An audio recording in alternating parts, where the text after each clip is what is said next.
All right, welcome everyone. Thank you all for coming out tonight for our artist talk with Stuart Robertson and Luke Williams. I'd like to begin by acknowledging the traditional custodians of the land I'm tuning in from today, the Monacan Nation, and pay our respect to their elders, past, present, and emerging. My name is Sri Kodakala, and I'm the Director of Programming and Engagement at Second Street Gallery, a 501c3 nonprofit art space located in Charlottesville, Virginia. Just a little bit of housekeeping before we get started. This is a Zoom webinar, so you can see and hear us, but we cannot see or hear you. So you can kick back and relax for the next hour. We will have an open Q&A session for the artists at the end of the talk, so please feel free to enter questions into the Q&A box at the bottom center of your screen. If there's something that makes sense to answer immediately, I'll ask the artists to do that, but in general, we'll try and hold those questions until the very end. At tonight's artist talk, we ask you to be respectful to other attendees and presenters at all times. Questions, comments, or actions that are intentionally harmful, discriminatory, or include hate speech will not be tolerated. For tonight's Artists in Conversation, we're joined by artists and longtime friends, Stuart Robertson and Luke Williams, for a conversation on Robertson's current solo exhibition in the main gallery, Suh Wi Dweet. Suh Wi Dweet opened in Second Street Gallery's main gallery space on February 4th and will remain on view until March 25th.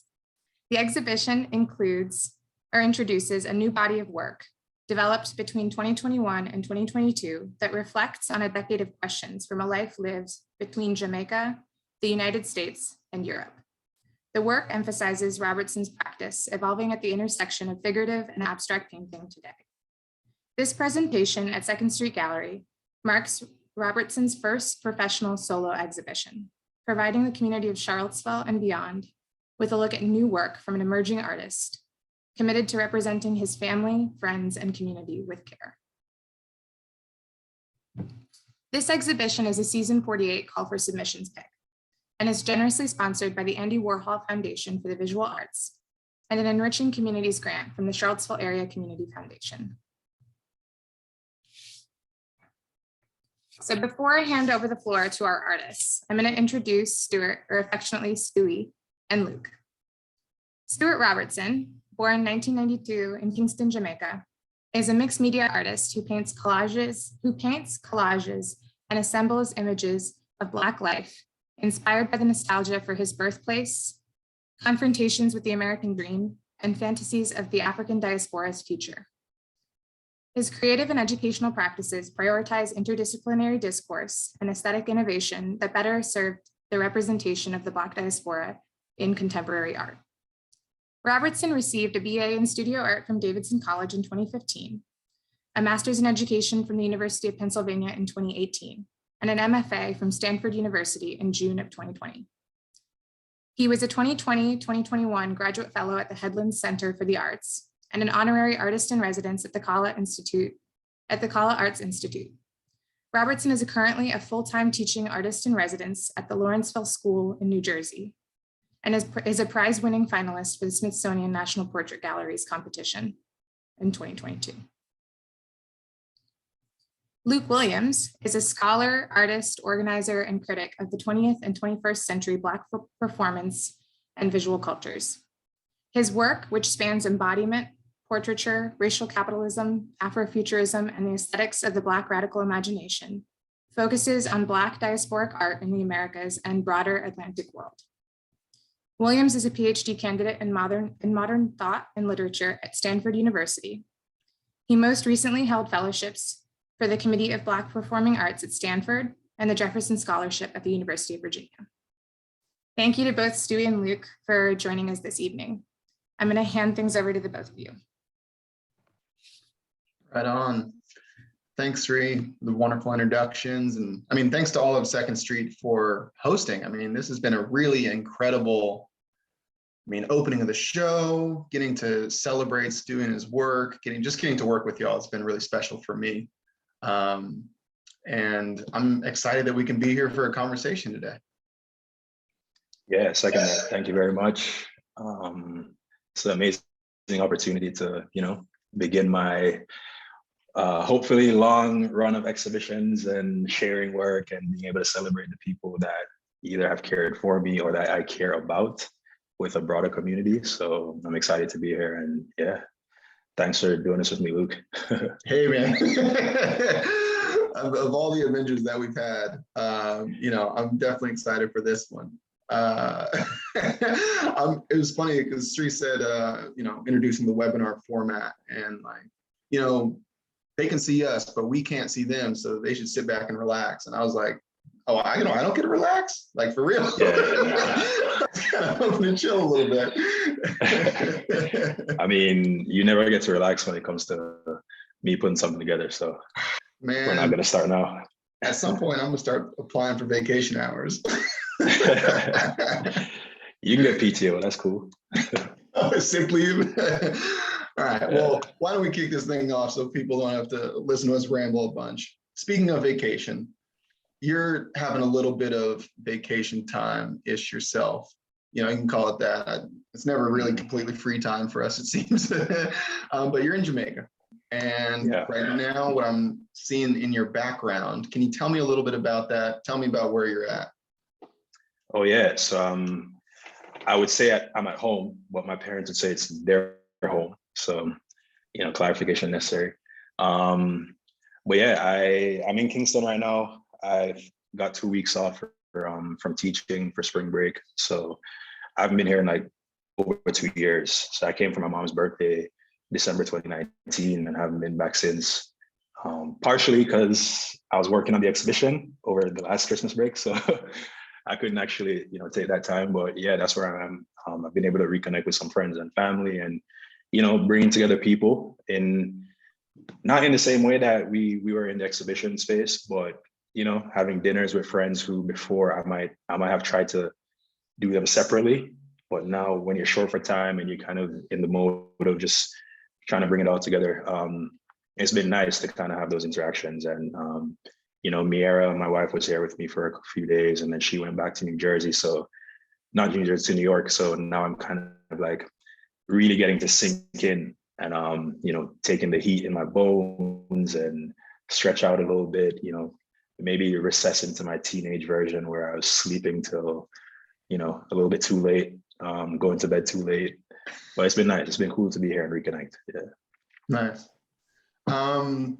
One of the things that is kind of in your bio, right, in the intro to the show is, a picture of life lived in between Jamaica, United States, Europe. Can you talk about the different places that have been your launch pads, landing places, and how that kind of finds its way into your practice? Yeah. So I don't know how many people get to experience this version of going out into the world, but Jamaicans, we're well known.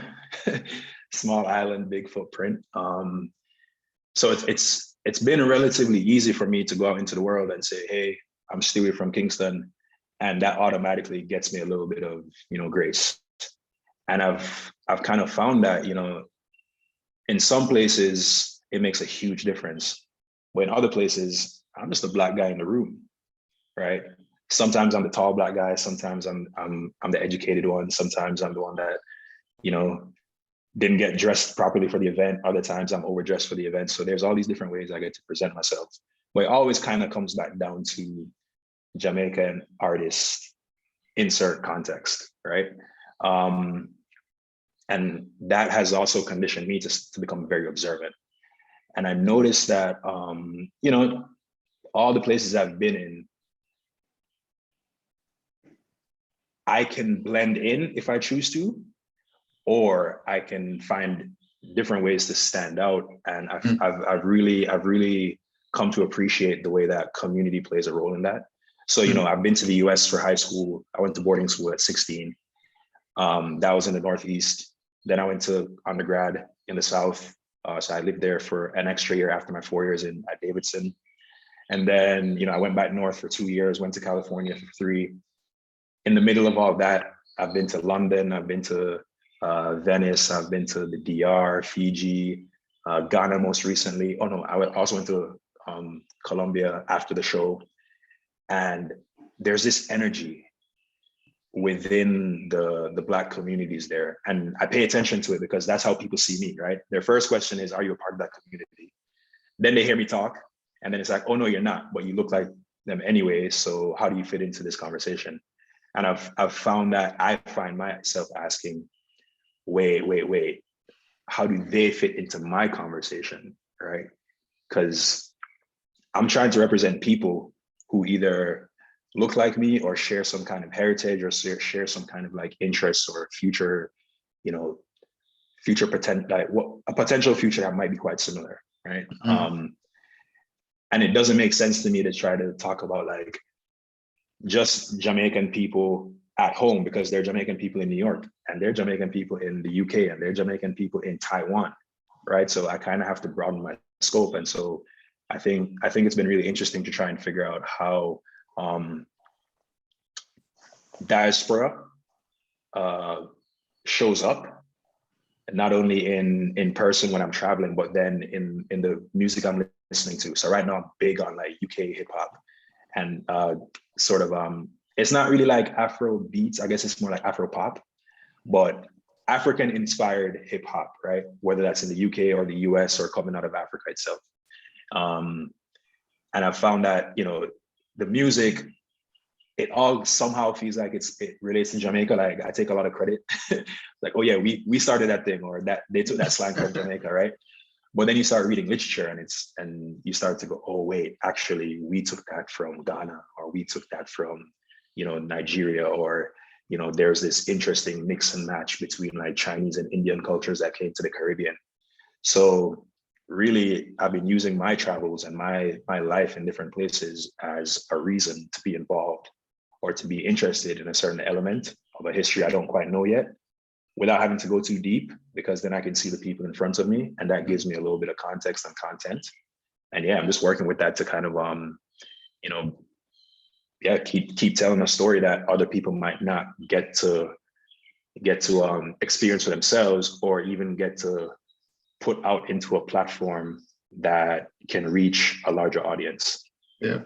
So I feel like I'm kind of, hopefully I'm becoming a vessel, not only for my own experiences, but for the people I meet, and bringing their stories to light. Yeah.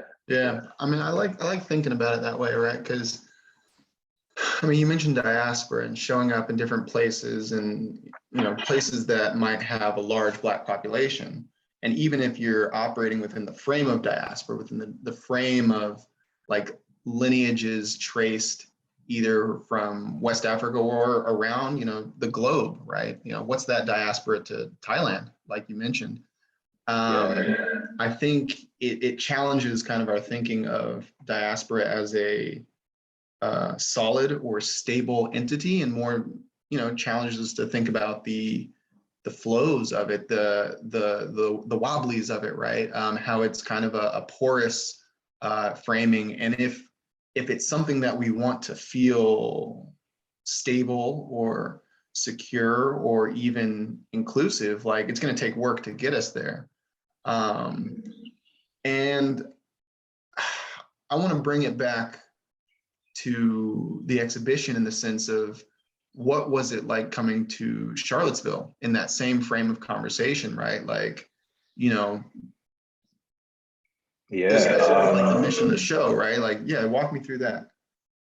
Yeah, so, there's the open call. I applied. I was accepted for the show. Sweet. Never been to Charlottesville in my life. But I did say I want to do something that's site specific, not so much like modifying the location and the environment, but being able to interact with the space, the town, the city, the people, and then tell some kind of story. But going in my head, I had this kind of like research project, right?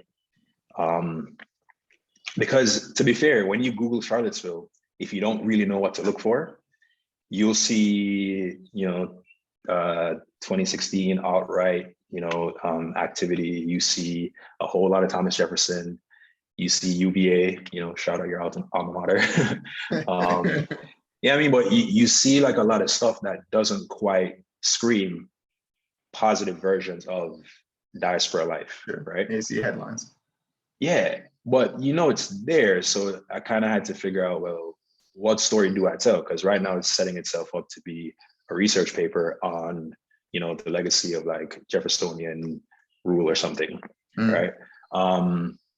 So I get there, and Derek, who is one of my subjects in the portrait, in one of the portraits, power link, power figure. Yeah, shout out to the homie. Yeah, Derek was one of the first people I got to meet, and I thought I was gonna have a sit down coffee with him, just get a little bit of info about what his life was like there. And he's like, "Yo, I'm going to run at 5:30 in the morning on Friday. Come with me." Be there. Oh man. Fortunately, I had started running, you know, so I was prepared. And I showed up, and within like, let me see, the first 20, 30 minutes, you know, we ran for like what, 45 minutes or something like that. He had introduced me to, I want to say like 30 different creatives, artists, people who were involved in some kind of like, you know, expressive lifestyle, whether it was music or photography or paint, you know, whatever it was, but there's this huge community of people. And what I liked was I was reaping the benefits of that community that someone else had started, right? Shout out to Will. He was running and started Prolific Crew. And yeah, this painting right here, that's his back. But it was just like, in a crazy way, in the way that your ancestors might set something up and you get to benefit from it. I think he had started this whole running situation during the pandemic. So, you know, quick turnaround, less than a year later, I'm coming in and able to meet with all these different people who are now able to go between, you know, sort of both sides of the tracks in Charlottesville. And they've been able to sort of explore and build community around that, you know, traversing that kind of terrain. And yeah, it was just like, wow, there are people here. There are people whose lives I cannot Google, right? There's information here that you have to be in the place to absorb it, to observe it, to witness it. And then I went with them to this opening at Studio X for another photographer's show, and everyone else was there again. So not only was it, oh, we run together, it's we actually live and celebrate and commune, right? Or they do, and I got to be a part of it. And I thought that was just so powerful. And, you know, there's always conversations about an artist can come into a space and put up a show and expect people to care, but it's not always going to hit. And so my kind of way of making sure I have an immediate connection is, well, let me just work with the people that are here, right? Because when I'm not in the gallery to explain what I'm thinking, I need them to still have a very vivid and like potent experience. So, you know, putting people from Charlottesville on the walls kind of became my priority. And then I felt like, okay, there needs to be an exchange, there needs to be a collaboration. So I brought in my own people into the space and sort of was like, okay, here's a big community that's coming together. You know, not everyone's going to get to interact, but hopefully at least a symbolic gesture of, hey, I'm giving because I'm taking, right? So that's kind of what happened. And then, you know, fortunately people showed up and they liked the work, and the opening was super fun, you know, lots of emotions, very overwhelming, but I'm just glad people enjoyed it. And, you know, I loved getting those comments of, oh my God, is that so-and-so, or is that me? And like, yeah, of course, you know, and having that back and forth. And there was just a genuine excitement around like getting to be a part of this thing that can feel quite distant sometimes, you know? Yeah. One of the words you used and then use it in a way that I thought was interesting was witness, you know, and it's got me thinking, you know, what does it mean to be witness, to bear witness? But then the way you used it was need to give a little because you're receiving so much. And that sounds like maybe a more active version of witnessing than we might generally think about, right? Like you witness something, you look at it from afar is kind of how I think about the verb. But to be a present witness, to be active, to maybe even a vulnerable witness, right? And sharing some of your own self, some of your own experience. Yeah, like what do you think about witnessing as an active verb, like as an action verb? And then, you know, how does that then link into portraiture, right? Which portraiture is kind of like the genre of witnessing. Right. So I think my first relationship to that word kind of came out of church. right? I mean, obviously the news, like, oh, 2 witnesses, right? There's the people who saw the thing happen. But I think coming out of church, you know, I kind of grew up in the Baptist church here in Jamaica, and it was kind of interchanged with testifying. So I think testifying was more like telling a personal story, whereas witnessing kind of became more like passing on the word to someone else. Even though, you know, so it immediately was always kind of active for me. It wasn't, to me, the looking without doing anything is either observation or consumption, right? And, you know, we talk about the word consumption a lot as far as Black art goes, but that's kind of where it started. It was like, if I'm going to witness, it's not okay to stop at just looking. You know, if I get that front row seat, then I feel like I'm accountable for taking part and contributing to the thing that's happening, because then I'm just sort of selfishly taking away that experience or what I get from that experience on my own and never really sharing it back. So I think that's kind of where it came from, you know. And I like the idea of using it that way, because there are a lot of visual words we have to, you know, kind of confront when you think of like the gaze and observation and consumption, and, you know, what the purpose of those are. Sometimes it's malicious, sometimes it is, you know, kind and friendly and about fellowship. So yeah. I don't think I ever actually thought about using the word. No, I mean, I'm glad it rings positive. Yeah. I hear you on witness. You know, it's not enough to just look, because just looking is consuming, as you said. So hey, all you people on this webinar, looking's not enough. I need to see you in this chat. You know, get active with your front row seats. And shout out to my mom. I love you for being in the chat. So one of the things I want to talk about, I mean, so my mom mentioned here, hearing about the impact of bringing people together in community and creating community. I want to extend that a little bit to talk about the formal elements that you're using in your portraits, and how is the decisions that you're making artistically contributing to the sustenance of that community or the act of witnessing. Right. So I guess, you know, we start with the skin. It's kind of hopefully the distinguishing element of my work at this point. I started using this metallic sort of application back when I was doing my MFA program. You know, I had this massive painting of my family, and in the middle of making it, I'm about to start rendering their faces in a mostly lifelike kind of, you know, natural way. And I just remember feeling very uncomfortable with the idea of one day this could end up in someone else's home that I have no idea who they are, what they do, where they're from, what they care about.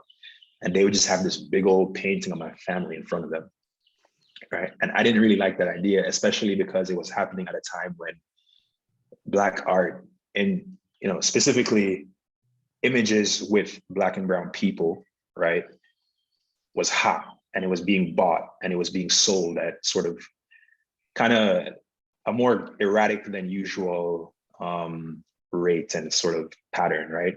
And I felt very uneasy about that. So my whole question became, well, how do I give you a narrative that shares what I think is important about my life and the diaspora, right? Without giving you all those little intimate, private moments and spaces. Yeah. So that's how I kind of started cropping, right? Because to me, if I remove the eyes, or I remove enough of the body, you don't get to say, oh, that's so-and-so, and then move on once you recognize it, right? Because we're real good at that. We see something, we recognize it, we log it, we take a picture, and we move on. Hopefully by this hyper cropping, it forces you to go, who is that? What are they doing? Where are they? What do they care about? And maybe you get to some deeper levels of, well, what are their hopes and dreams? And, you know, like, why is this the way that I experience them? And if you don't go in that direction, maybe you go, oh, wait, hold on, this looks like someone I know, or someone I love, or someone I care for, right? And then you can join in and sort of complete the picture, right? But what I also enjoy about it is that these are close-ups, right? You're getting very intimate sort of vantage points of people. You still can't tell who they are, but you're real close. So I also like the abstraction that comes with that. And, you know, it allows me to play with color. It allows me to play with materials and textures. And then at the same time, using the metal itself, right? I've never seen it being used this way in figurative work. So I was really excited to have landed on that. But then it also has this kind of abstraction, because when you move, the light moves and it changes how the surface appears when you're actually in front of it.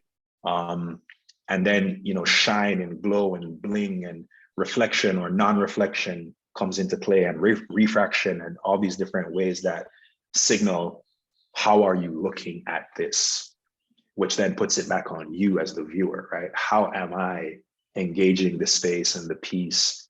And yeah, hopefully that just leads to questions. You know, I love questions.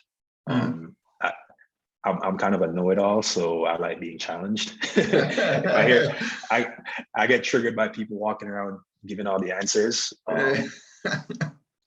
You know, so yeah, I think that's where a lot of that comes from. And then it's also, you know, I was making this work for the first time at Stanford, which, you know, more or less, you don't see a certain type of person there, whether it's, you know, the young Black guy that wants to wear like loud, flashy clothes, or, you know, the sort of the young Black girl who doesn't quite want to dress a certain way to fit into that Palo Alto aesthetic, or, you know, the non-binary person who does kind of look a little bit more androgynous depending on how they hold their head, or, you know, which direction they're looking. So I felt like it was an interesting opportunity to present a lot of people without having to represent a lot of people, and leaving room for it to represent, right, a large community. And you know, I usually start these with self-portraits because it's much safer for me to mess up my own face. So, you know, it kind of jumped from there, and then I would move on to doing versions of men, because that's what I am, and then that's who I feel most comfortable representing, because I do think there's a lot to take into consideration when you're going to go ahead and portray someone who's not of your gender. You know, there's a lot of biases that come into play there, so I try to do that with care. But yeah, it's just been really fun, and I set up rules for myself. So I want to use color. I want to use my paintbrushes. So if I'm going to apply the metal, I need to find an interesting way for it to blend in, right? So I might say in the light or in the shadow of the skin, I'll use color, or I'll say, if it's facial hair, I'll use a lot of texture so that it can contrast nicely with the metallic treatments. So that's sort of the formal stuff I'm thinking about, is really like, how do you see this? It's not so much like what it means.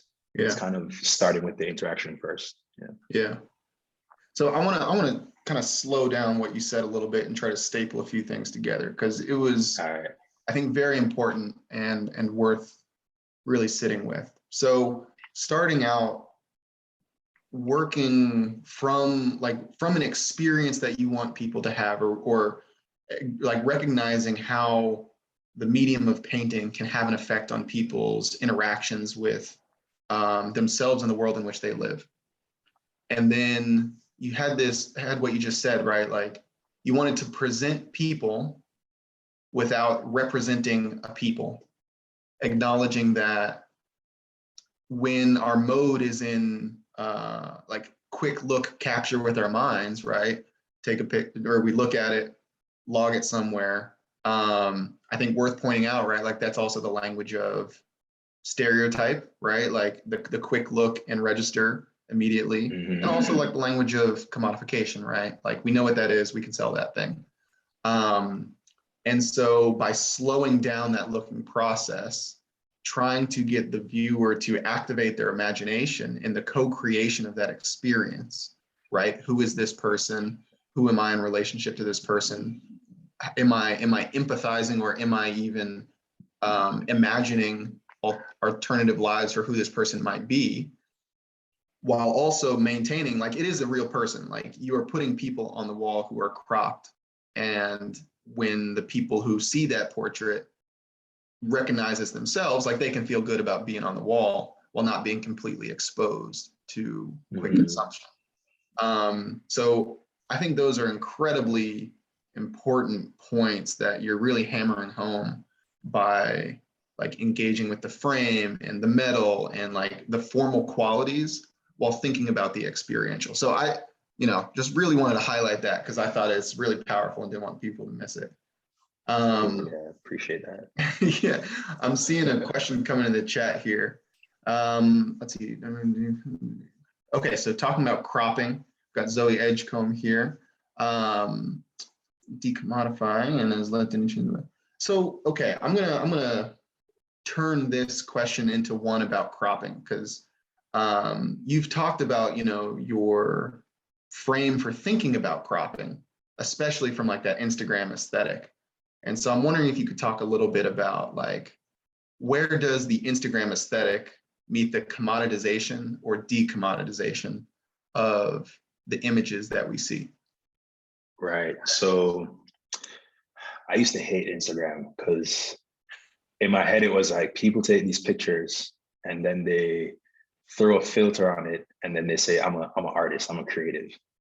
And it used to be really frustrating because I'm an artist. Like I know what it means to spend hours in the studio. And I know photographers who spend hours perfecting their craft. So it's not just some iPhone that they can throw up a cool picture, right? So I used to actually really dislike the concept of Instagram. And then I realized like, this is just kind of an archive without all the words, right? And it actually gave me an opportunity to meet, right, all these different people across the world who might share interests or might have visited a place I visit or tuning into the same thing I'm tuning into. And then you start noticing weird shifts in how they present themselves, right? Because at first it was very much about upright, very well choreographed pictures. You had to have the pictures with the friends. You have to have the pictures with your pet. You have to have the picture with the sunset. And there kind of became this routine of how you present yourself, right? And then something happened. I guess people got tired of it, and there was this massive shift. And you started seeing way more interesting representations of faces and body parts. And when someone's selling jewelry, you'll see just the hand in the screen. But also, if I'm talking to my grandma on like a FaceTime call or something, she can't really hear me that well. So I'm staring in her ear, right, the entire time, or I'm staring in her mouth because she's like talking at the screen this close. But it doesn't change the fact that it's my grandma, right? I know who I'm talking to. The interaction is just as genuine. And so the camera phone itself kind of became this interesting tool for me because there's only so much you could see. And we're staging it every time we put up an image of ourselves that was taken on a phone. So what happens if I go even further into that, right? It gets rid of the noise, it abstracts the sort of moment, right? And then it also gets you curious because now it's like, well, where else have I seen that? What does that actually mean? What am I looking at? So that's kind of where the whole social media thing started. And, I got very used to seeing that square. Until they started stretching it. So it was just like these formal things that had been being filed away for a long time. But more so, I think what it did with the compositions was it forced me to be like super, super just attentive, right? You can say I'm gonna paint a full body figure and adjust the arm a little bit to make it work, or make the person look a little bit taller, a little bit thinner. But when you're cropping and trying to make the entire composition interesting, you're not going for just a pretty face person or just a person with nice clothes. You really do have to go for the kind of, how would I describe it? You have to look for interesting things in that image, right? So how are they holding their hand? Which angle is the ear and the mouth and the glasses kind of catching the light, right? What do you call this, a clavicle? Yeah. Well, how does that reflect light or catch the shadow under it?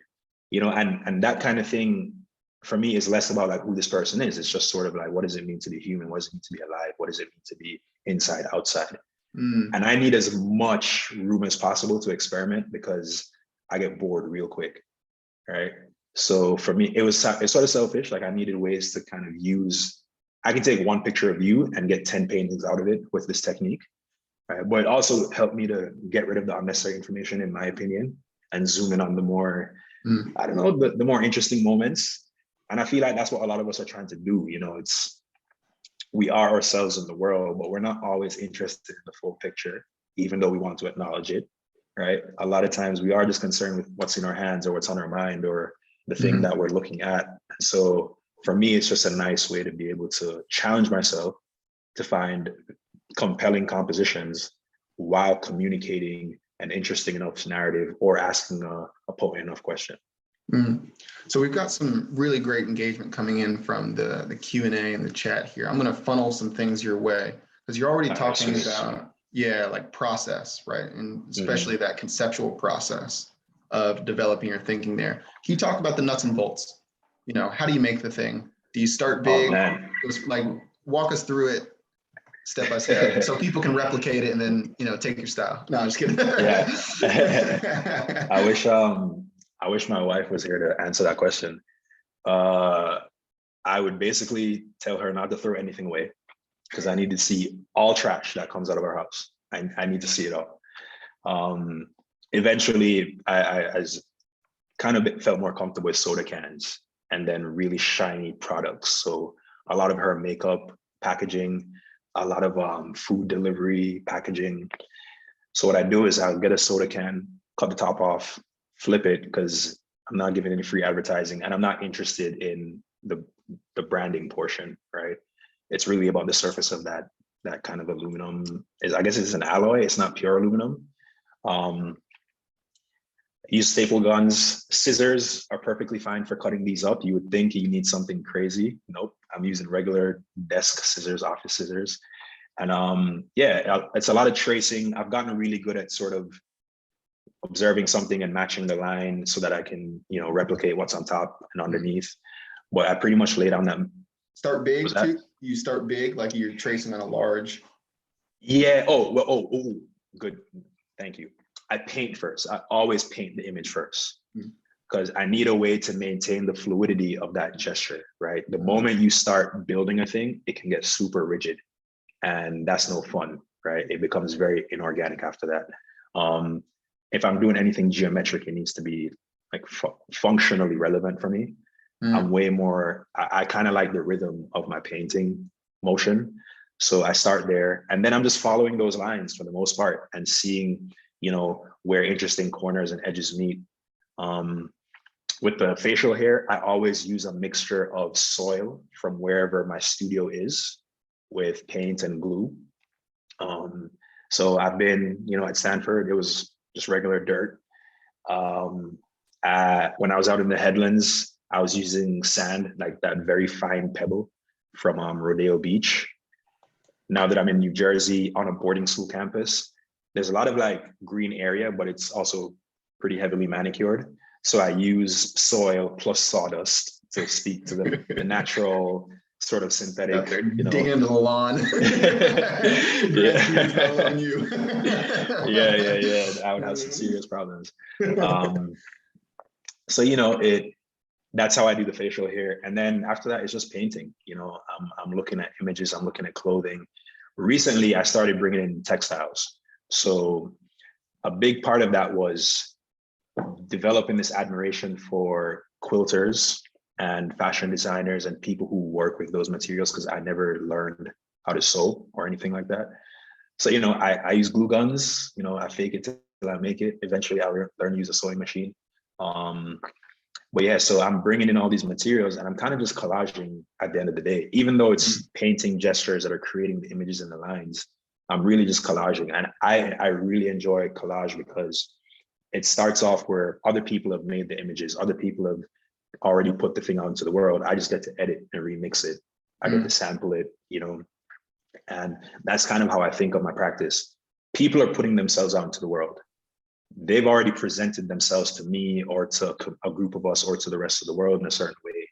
And I'm just going to modify that a little bit and sort of make it cater to how I want to experience some of those things. Yeah. So yeah. on the question of, I mean, you're bringing up some things like self-presentation, textiles and different clothing elements, especially. And one of the conversations that we had through the element of clothing, I mean, you start having to talk about, you know, what's the origin of this cloth, this material. Clothing can also be very gendered. So one of the things I want to link this to is a question from the chat about masculinity and maybe how that meets the practice, right? When you're thinking about materials, especially, and you know, maybe just talk about your journey of, like you were saying, first starting with yourself as a kind of a scratch zone, but then branching out to creating images of men, because as you said, right, like you feel more comfortable. Could you expand on that there and why you also ended up doing that really large panel? So you can take it there. All right, gender, materials, men, big image. Okay. When, you know, growing up, if you Google beautiful woman, it was going to be a white woman's face that came up.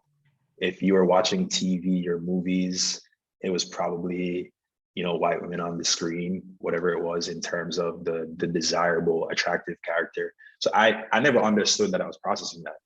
But if I look at a lot of my drawings from that time when I was figuring out my artistic style and my skills, yeah, it was just, I wasn't even thinking of it as a type of person. It was just flesh tones in the crayon box were always presented as peach and light browns and beiges. If I looked up a reference photo to get a certain pose, it was probably going to be, you know, a white person. So I wasn't thinking about, oh, I need to modify that. I would just make it. And then I got to a point where not only was it the skin tone, but the types of bodies that I would get from these references were going to be the most, like, you know, what's the word? What's the heteronormative kind of, you know, commercially desirable shape, right? So, you know, it very much fed into a very specific aesthetic. And I was reflecting that without even thinking about it. Like a hegemonic sense of what's beautiful. Yeah. You know what I mean? And at some point it struck me, I was like, oh, wait, that's a problem. Yeah. And I just stopped making images. I just stopped making images of women, period. Because I realized I was having to answer for, why do I not only choose this image, then take the time to create it, right, in a certain way, and then put it up on a wall for other people to see it. Put a tangible object in the world. It's hard to sweep under the rug, right? It's like, it's right there. You got to deal with it. Yeah, I did it. Like my name's on it, right? Yeah. So I stopped because I had some answering to do, and I realized it was also a big part of how I existed in the world. You know, like how I interacted with friends, strangers, whoever it was, when it came to like male, female interactions at the time, before, you know, we started different conversations about different, you know, spectrum of gender. So I just realized, like, in a way, I was kind of scared to get it wrong, and I hadn't taken the time yet to figure it out. So that's where that kind of started. But when I use materials now, like, you know, this kind of came from my dad, how he raised me to sort of dress and appreciate style. We weren't going to look at pink and say, oh, that's a girl color. We're not going to look at light orange and say, you can't wear that, right? He was always trying to flex on me, show me different, you know, ways to combine things. And, you know, I got the color part down, but he was the person that kind of said, it's okay to dress and use these colors, right? It's not reserved for your mom alone. Like, I'm wearing them. So that kind of grew itself over time into my fashion sense. And then really, once I started doing craft-centric work, right? Cutting up things and glue guns and thread and using materials, that goes immediately into like craft. And there's this gendered stereotype of craft is for women, right? Like, if it has glitter and sequins, a woman probably made it, right? If it has beads, a woman probably made it. And I remember feeling that like hesitation myself.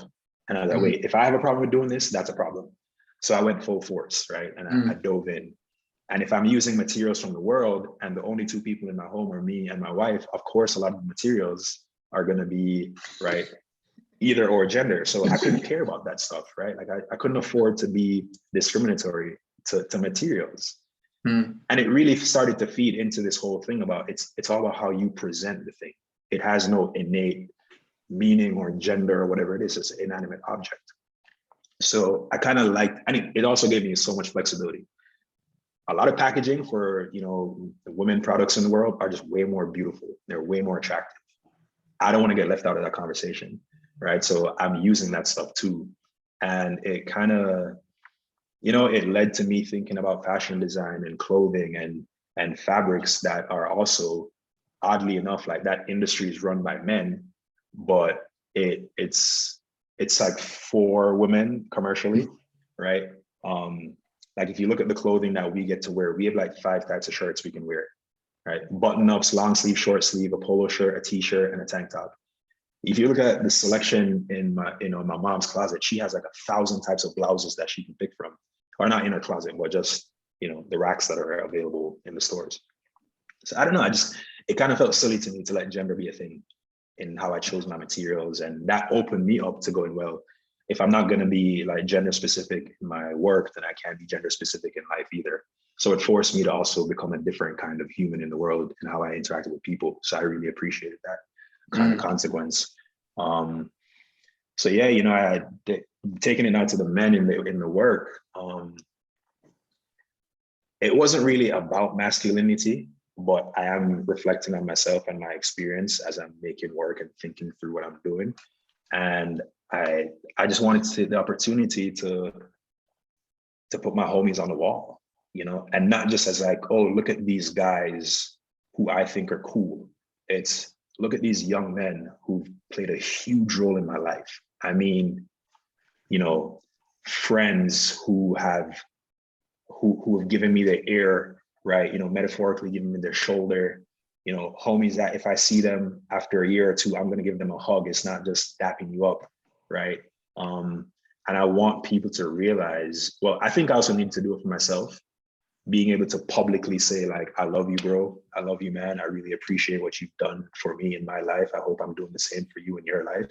I think I needed a reason to sort of get there, but that's very recent for me. That's like within the past 2 years, being able to say that stuff out loud, you know, and that a lot of that stuff didn't happen within my Jamaican community or in my Black brother community, right? It kind of started with like, you know, the guys I met in college, and it was like, oh yeah, I love you, bro, like super casual. And then I was like, that's too casual for me. I can't just go around saying I love you to everybody, right? So I was like, well, who would I actually say this to? And it became, you know, it's my best friends from childhood. It's friends like you who I've met within the past 4 years, but you know, we're mad close now. You know, just really trying to embrace that as there's no definition of masculinity that excludes fabric, glitter, appreciation, hugs. You know what I mean? Like why bother? Like why waste time getting stuck by that stuff and not giving roses and not open yourself up to all the wonderful things that have been made in the world by, you know, like women or like non-men, you know what I mean? So yeah, just kind of, I don't know, I felt like it was a big lift emotionally that I was figuring out how to deal with, and it came out in the form of the artwork. Yeah. So I think I made a huge breakthrough for myself by being able to portray the group of women in the show. You know, I had met Kat when I came to Charlottesville. She was a part of the run crew.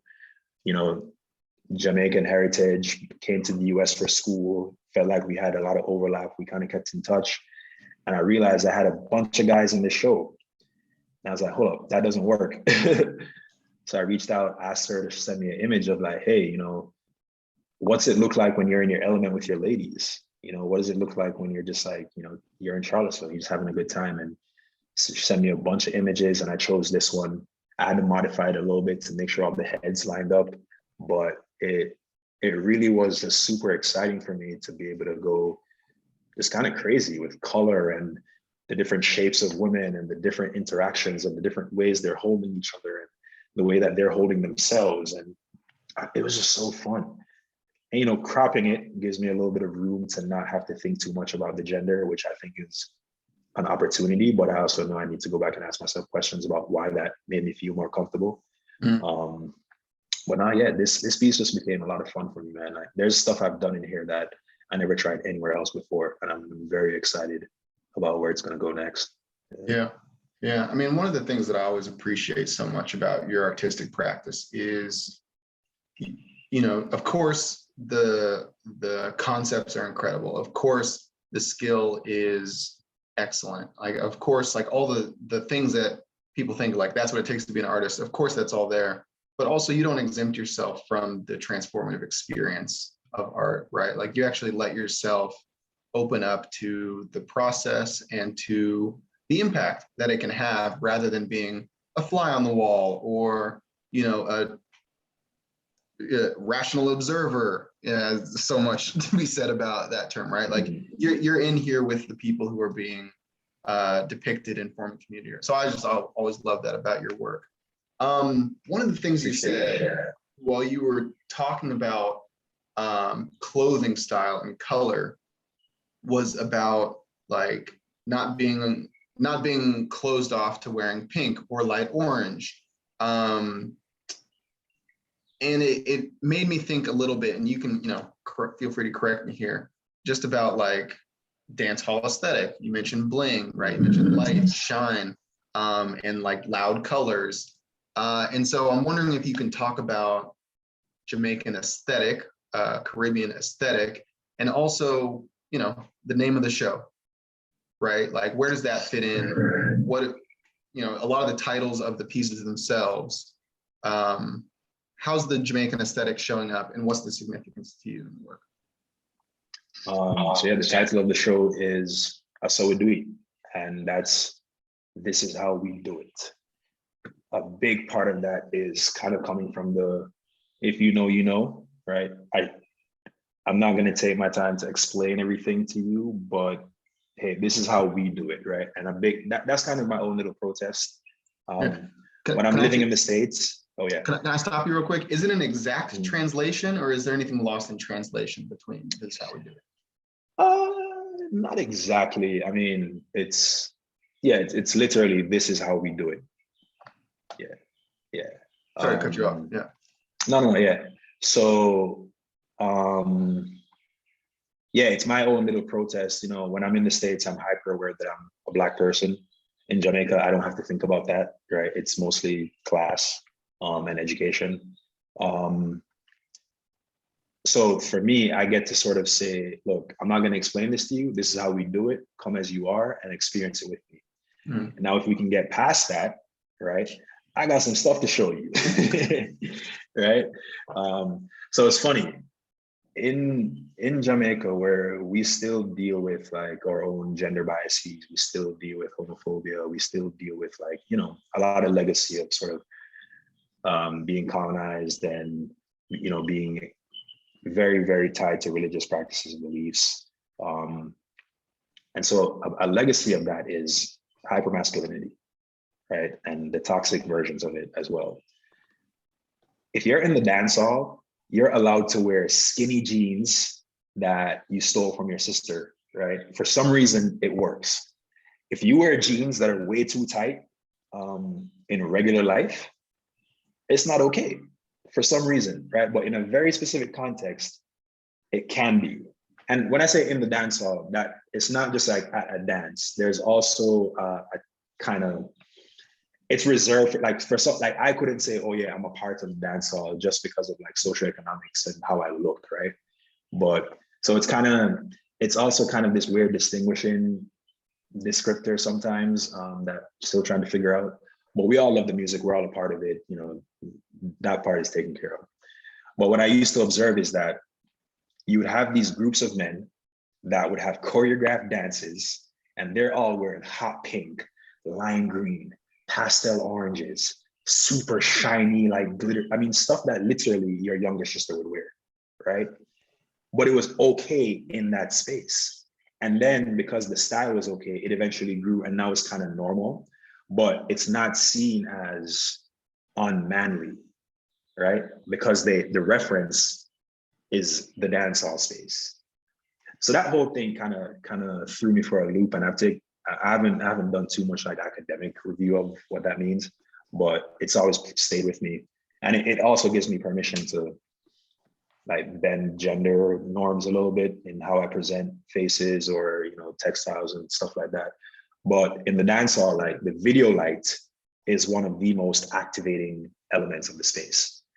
You could be dressed up to the T, you could be, you know, looking your best, you got the best shoes on, the best hairstyle. But in the party, you're not going full out until the light hits you sometimes, right? There's a camera for a picture, there's the camera recording the events, and then people start dancing. It's kind of scary sometimes, right? Like, because when the light goes away, it goes back to being very stoic and just kind of taking it back. So that's something that played into how I use this metallic material, right? Like it is any bit of light in the room, you're gonna see it show up on the surface, whether it's a hyper reflection or a subtle refraction of it, right? And so this idea of being in the spotlight is very much a part of why I chose these materials, because I want that to be the case all the time, right? We're always blinging, we're always glowing, we're always shining. But as a Black person in the world, you always kind of need your armor, right? And so that's also where some of my sensibilities about protecting myself in the world, it happened in these environments. Like you go to a dance, you know that you don't want to step on the wrong person's shoes, you don't want to, you know, talk to the wrong person's like partner, you know, in my case, talk to the wrong girl, right? Because that could easily become a fight, it could become dangerous. And so you're always in this space of like, I'm gonna enjoy myself to the fullest, carefully, right? Yeah. And that's kind of how we end up having to move through life now, you know, with our awareness and attention to police brutality and to, you know, hate crimes and stuff. So it's even that thing that's allowing you to shine and to bling and to sort of glow in the world is also the thing that either you need protection from or need to protect yourself with in a weird way. Yeah, that's kind of where it starts for me, you know, and I don't know, it just looked kind of noisy. Like the metallic stuff against the wall with all that color, it just looks loud, you know, it's fun. And I don't know, I feel it's kind of rhythmic, you know, I like that. No, I mean, you know, just wanted to flag that it was a complete hypothetical, you know, talking to the wrong person's girl, because you're not talking to anybody's girl. I can vouch, you know, it's like my younger self, younger self, you know, this is completely past tense hypothetical. I'm trying to cover your ass, but we're coming up on the end of our time, and I wanted to send this out on a question that, you know, maybe people who are also artists can take with them, right? So what advice do you have for emerging artists, people who are trying to deepen their practice or get it into a place that they feel ready to share with others?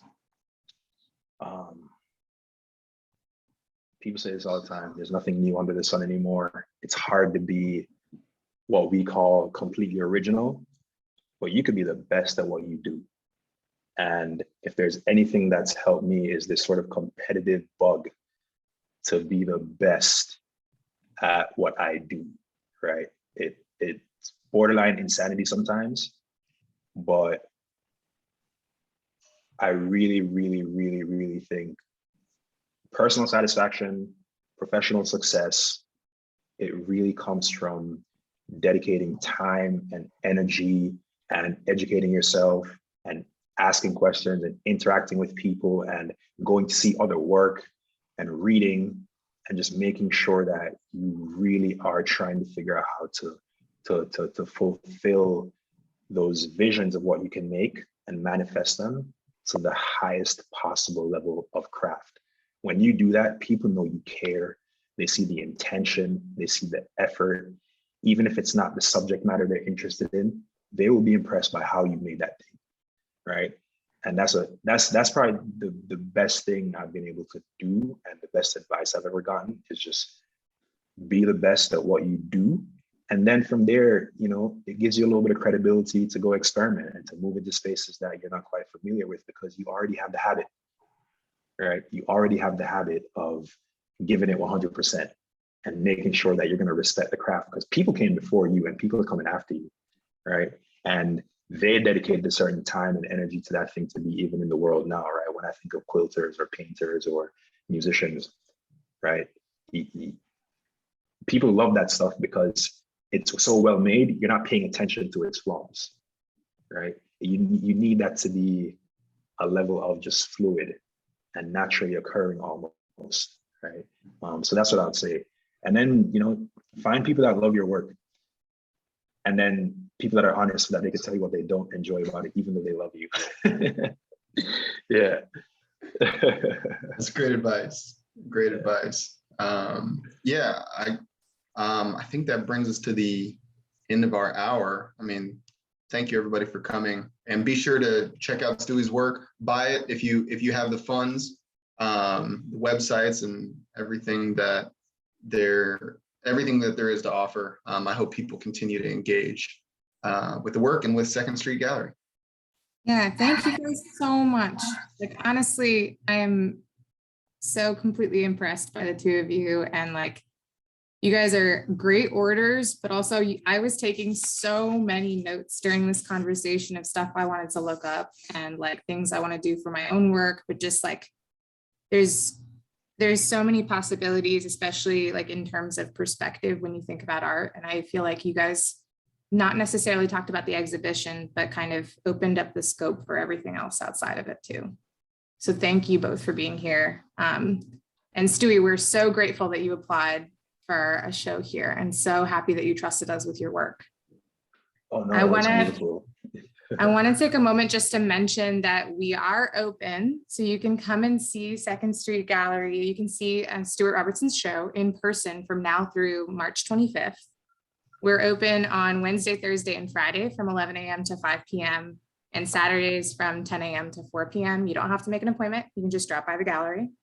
And you can also browse work from the exhibition on our website, secondstreetgallery.org, or purchase work through our online store, which is actually linked on that same page for the exhibition.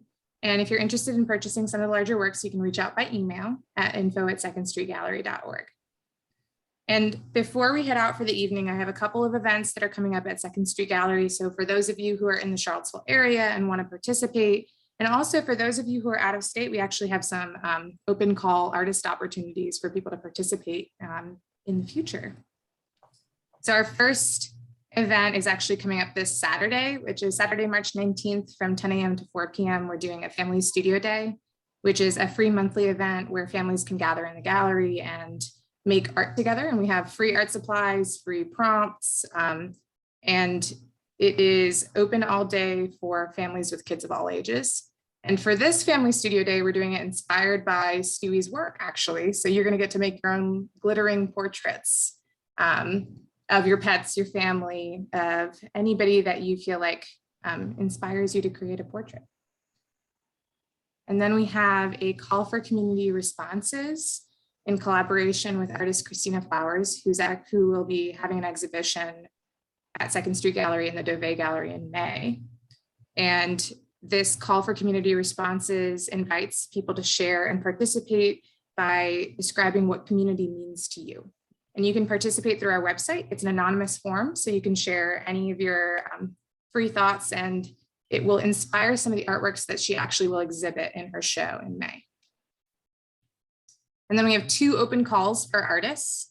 We have the Teeny Tiny Trifecta 5 exhibition, which will be in September this year. And the call for submissions is on our website. You can learn more on our Apply to Exhibit page. And we also have an artist in residence opportunity, which will take place in August and September of this year. And applications are now open. We're hosting an information seminar for those of you who are interested in either of these opportunities and want to ask any questions. It'll be next week, Wednesday, March 23rd at 6 p.m. Eastern. So feel free to RSVP on our website, or reach out if you have any questions. That's all from me. I want to thank you all for coming out, and I want to thank Stewie and Luke again for such a wonderful evening.